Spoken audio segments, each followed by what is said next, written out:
888-266. That's the Heister Automotive Group hotline. Lines will be open in about an hour. State beat Georgia Tech. And I said it last week, and I'm glad I said it, but also I wish I had an explanation for it other than like the Cosmos. I said it on this show. I said it on Pack Therapy, the podcast I co-host with Mike Lennon. Didn't it just seem like the most Dave Doerenist thing to win that game? Right? It's the moment when you feel like, geez, it's really going bad. Back's against the wall. If you don't win one of these next two ranked opponent games, you're in a lot of trouble. You're not going to have a leg to stand on. Oh, okay. He just goes and wins it. Oh, by the way, we're going to take away Hollywood Smothers and Justin Jolie. Outside of C.J. Bailey, probably your two most likely future pros. We'll just take them away. Cool. We'll turn things over to Duke Scott, backup running back, who's going to have himself a day. 24 carries, 196 yards, and a touchdown on the ground. Also had 2 catches for 11 yards, but that's, the only reason to bring that up is because he now gets over 200 total yards. If you want that total yards number to start with a 2, that's what you do. Dave Doeren, after the game, talked about the big day for Duke Scott out of the backfield. I'm not surprised at all. That was the 16th ranked rushing defense in the ACC. We thought we could run the football on them. They play a lot of cover 2, which gives you an opportunity numbers-wise to hand the ball off and run it. And Duke's way faster than people know. That's why we've made him a kickoff returner. Obviously, we didn't tonight because he had more on his plate in the backfield. But I'm not surprised. You come to practice every day since he's been here, and you see what kind of electric player he is. And all through high school, the kind of player he was there. So we got a really good tandem in that backfield. And tonight he had to step up and take on the entire load. And obviously he did a tremendous job. This is that, by the way, none of that is 2020 hindsight for Dave Doeren. We talked to him at ACC kickoff, and I asked him about Hollywood Smothers' ability to be like a true bell cow because he's a little under 200 pounds. At least that's what he was listed last year. And the first thing Dave Doeren said was, well, we got Duke Scott too, and he's going to be a surprise. Oh, yeah, he mentioned that unsolicited. Very quick. And the funny part is Hollywood Smothers was so good through the first part of the year that it almost was like, well, I don't know if we're going to get to see Duke Scott. He misses a game because he's hurt, and Duke Scott steps in and goes, all right, I'm going to make my coach look smart here. I'm going to go buck wild over Georgia Tech.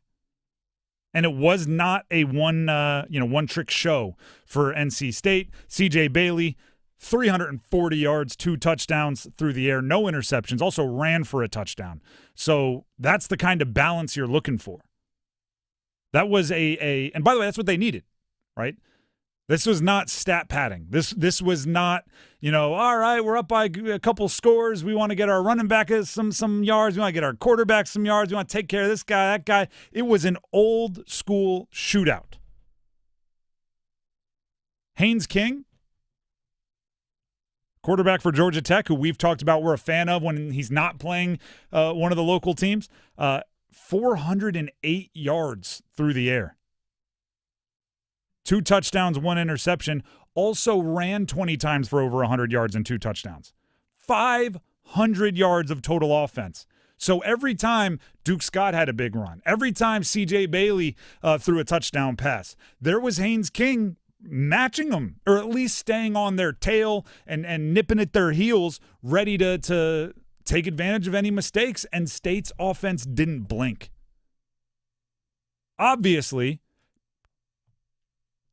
doesn't say the best stuff about NC State's defense, right? Haynes King is, don't get me wrong, we're a big fan, really good, but he's not a 500 total yards player against a defense that has their dots or I's dotted and T's crossed.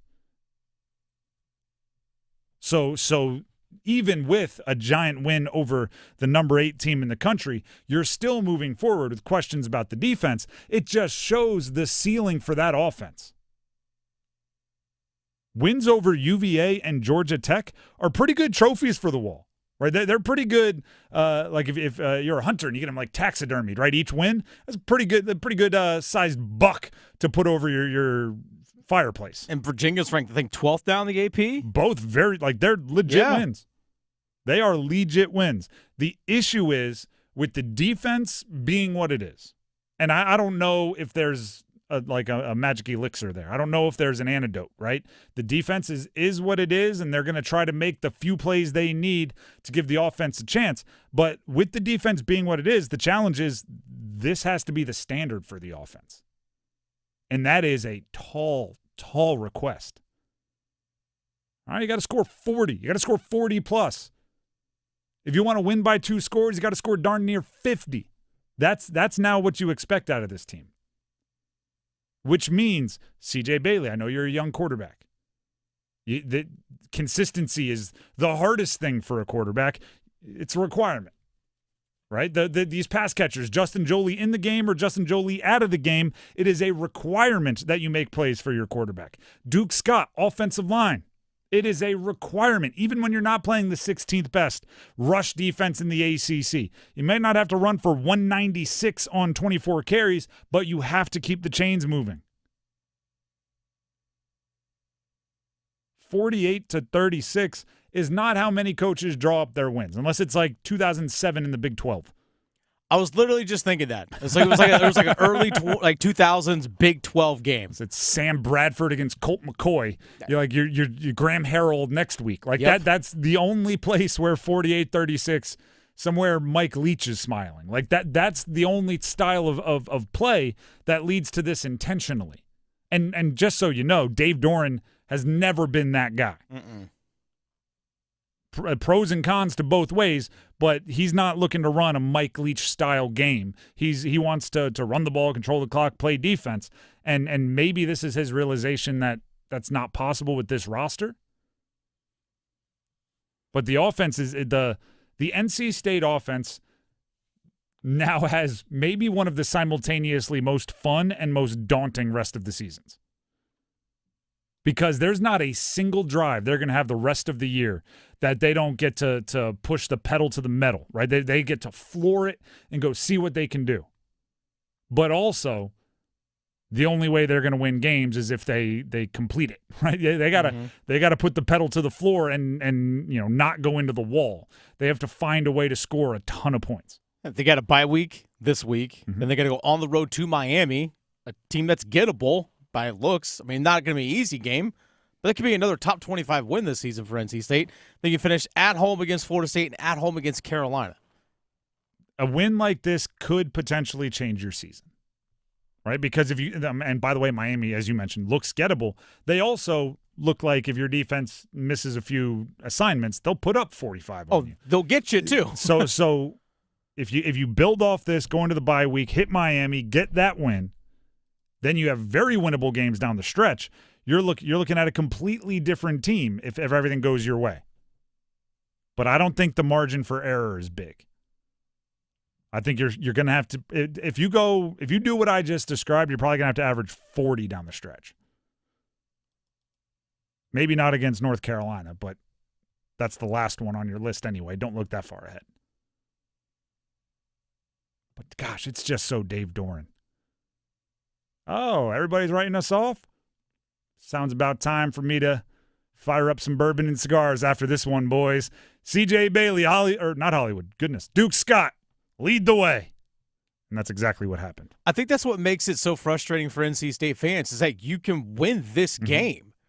Like you win this one, but then you lose 23-21 to Virginia Tech at home. Not an exaggeration, specifically on the offense. If they played 40% as well as they played offensively against Georgia Tech, against Virginia Tech, they win that game. Yeah. They don't have to play as well. They just had to play some fraction of as well as the offense played against Georgia Tech, against Virginia Tech. And they win that game probably by multiple scores.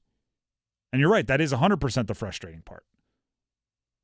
It's like a boxer that doesn't start boxing until they get punched in the face. It's like, why do you have to absorb 3 hits to the dome before you wake up? Just wake up from the jump. He's like, yeah, well, I got to taste my own blood a little bit.